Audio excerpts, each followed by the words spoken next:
Sian Lim ay isa sa mga kilalang aktor ng Kapuso Network na patuloy na pinag-uusapan dahil sa kanyang pagbanggit sa dating kasintahan na si Kim Chiu sa kanyang mga panayam sa media.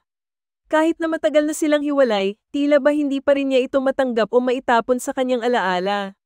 Napapansin ng mga taga-suporta ni Sian Lim ang kanyang hindi paglipas sa pangalan ni Kim Chiu sa kanyang mga pag-uusap sa publiko. May mga nagtatanong kung bakit patuloy pa rin niyang binabanggit ang pangalan ng kanyang ex-girlfriend. May mga nagsasabing baka natatakot siyang mawala sa limelight kaya patuloy na pinag-uusapan ang kanilang nakaraan. Sa bawat pagkakataon na nagkakaroon siya ng interview, hindi maitatanggi na laging napupunta sa usapan ang tungkol kay Kim Chiu.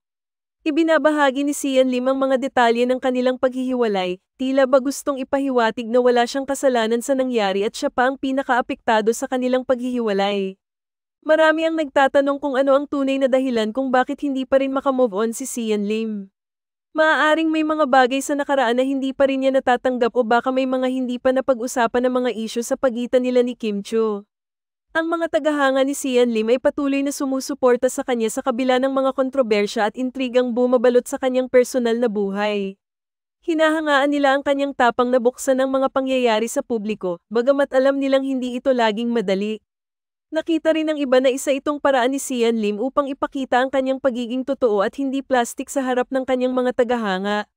Sa panahon ng social media kung saan mabilis kumalat ang mga balita at komento, mahalaga ang pagiging bukas at tapat ng isang artista sa kanyang mga taga-suporta. Sa kabilang banda, may mga nag-iisip na baka ito rin ay paraan ni Sian Lim upang patuloy na ma-maintain ang kanyang pangalan sa showbiz industry. Alam nilang ang pagiging usapin sa publiko ay maaaring magkaroon ng magandang o masamang epekto sa karera ng isang artista. Hindi rin maitatangging ang eksena ng showbiz ay palaging may kakaibang intriga at balita. Ang pagsasalaysay ng personal na buhay ng isang artista ay hindi biro at maaaring magdulot ng iba't ibang reaksyon mula sa publiko.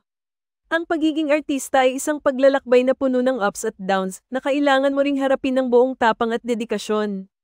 Sa kabila ng lahat ng ito, patuloy na pinahahalagahan ng mga tagahanga ni Sian Lim ang kanyang mga kontribusyon sa larangan ng pag-arte. Nakikita nila ang kanyang husay at talento bilang isang artista na siyang nagbibigay inspirasyon sa kanila upang patuloy na sumuporta at magbigay ng suporta sa kanyang mga proyekto sa hinaharap. Sa huli, ang mga personal na desisyon at pahayag ng isang artista ay bahagi ng kanyang karapatan bilang individual. Sa kabila ng mga pagsubok na kanilang kinakaharap sa showbiz industry, mahalaga pa rin ang pagmamahal at suporta ng kanilang mga tagahanga upang sila ay magpatuloy at magtagumpay sa kanilang mga pangarap at mga proyekto sa hinaharap. Ano ang sa inyo sa balitang ito?